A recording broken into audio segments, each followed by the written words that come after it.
Salam, namaskar, good morning. Given my TED profile, you might be expecting that I'm going to speak to you about the latest philanthropic trends, the one that's currently got Wall Street and the World Bank buzzing. How to invest in women, how to empower them, how to save them. Not me. I am interested in how women are saving us. They're saving us by redefining and reimagining a future that defies and blurs accepted polarities. Polarities we've taken for granted for a long time, like the ones between modernity and tradition, first world and third world, oppression and opportunity. In the midst of the daunting challenges we face as a global community, there's something about this third way raga that is making my heart sing. What intrigues me most is how women are doing this, despite a set of paradoxes that are both frustrating and fascinating. Why is it that women are, on the one hand, viciously oppressed by cultural practices, and yet, at the same time, are the preservers of cultures in most societies? Is the hijab or the headscarf a symbol of submission or resistance?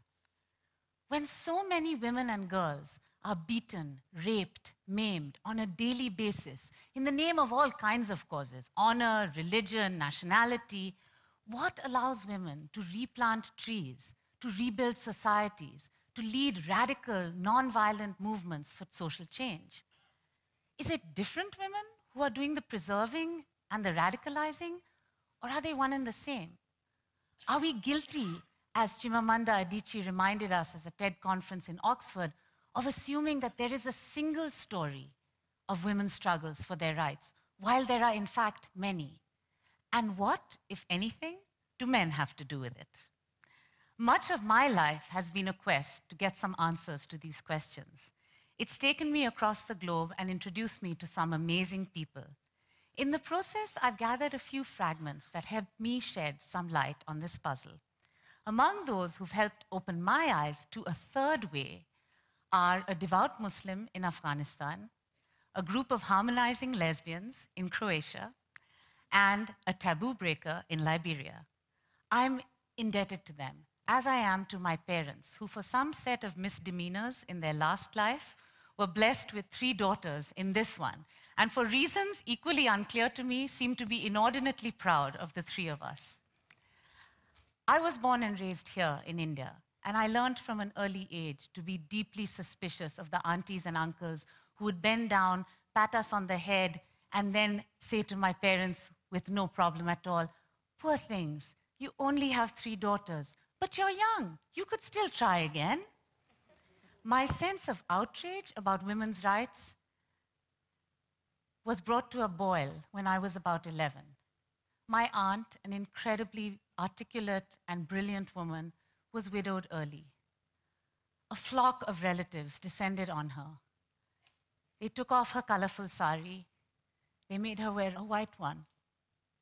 They wiped her bindi off her forehead. They broke her bangles. Her daughter, Rani, a few years older than me, sat in her lap, bewildered, not knowing what had happened to the confident woman she once knew as her mother.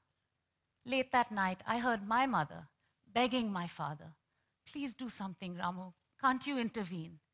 And my father, in a low voice, muttering, "I'm just the youngest brother. There's nothing I can do. This is tradition." That's the night I learned the rules about what it means to be female in this world. Women don't make those rules, but they define us, and they define our opportunities and our chances. And men are affected by those rules too. My father, who had fought in 3 wars, could not save his own sister from this suffering.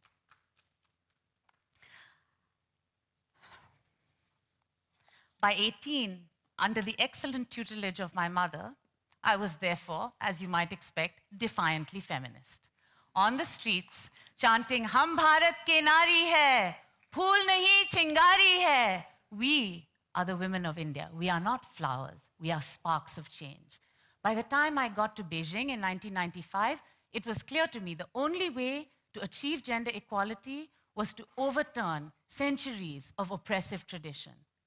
Soon after I returned from Beijing, I leapt at the chance to work for this wonderful organization founded by women to support women's rights organizations around the globe. But barely 6 months into my new job, I met a woman who forced me to challenge all my assumptions. Her name is Sakina Yakubi. She walked into my office at a time when no one knew where Afghanistan was in the United States. She said to me, "It is not about the burqa." She was the most determined advocate for women's rights I had ever heard. She told me women were running underground schools in her communities inside Afghanistan, and that her organization, the Afghan Institute for Learning, had started a school in Pakistan. She said the first thing anyone who is a Muslim knows is that the Quran requires and strongly supports literacy. The Prophet wanted every believer to be able to read the Quran for themselves. Had I heard right? Was a women's rights advocate invoking religion? But Sakina defies labels. She always wears a headscarf, but I've walked alongside with her on a beach with her long hair flying in the breeze. She starts every lecture with a prayer, but she's a single, feisty, financially independent woman in a country where girls are married off at the age of 12. She is also immensely pragmatic. This headscarf and these clothes, she says, give me the freedom to do what I need to do to speak to those whose support and assistance are critical for this work. When I had to open the school in the refugee camp, I went to see the imam. I told him, I am a believer, and women and children in these terrible conditions need their faith to survive. She smiled slyly. He was flattered. He began to come twice a week to my center because women could not go to the mosque.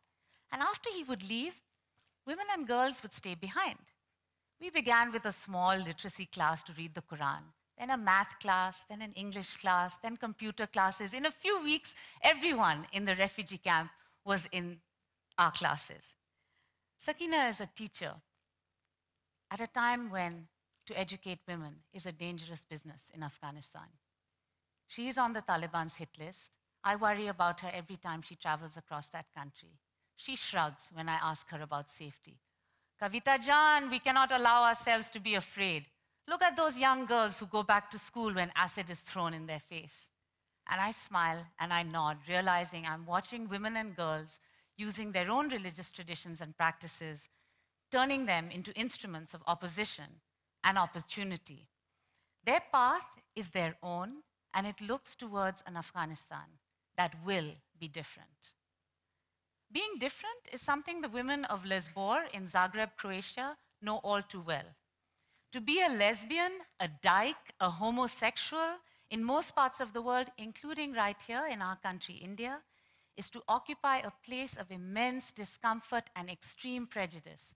In post-conflict societies like Croatia, where a hyper-nationalism and religiosity have created an environment unbearable for anyone who might be considered a social outcast. So enter a group of out-dykes, young women who love the old music that once spread across that region, from Macedonia to Bosnia, from Serbia to Slovenia. These folk singers met at college at a gender studies program. Many are in their 20s, some are mothers. Many have struggled to come out to their communities in families whose religious beliefs make it hard to accept that their daughters are not sick, just queer.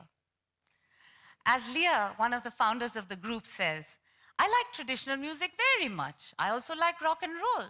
So Lesbor, we blend the two. I see traditional music like a kind of rebellion in which people can really speak their voice, especially traditional songs from other parts of the former Yugoslav Republic. After the war, lots of these songs were lost, but they are a part of our childhood and our history, and we should not forget them.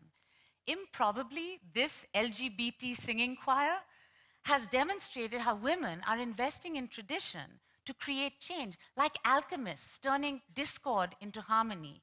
Their repertoire includes the Croatian national anthem, a Bosnian love song, and Serbian duets.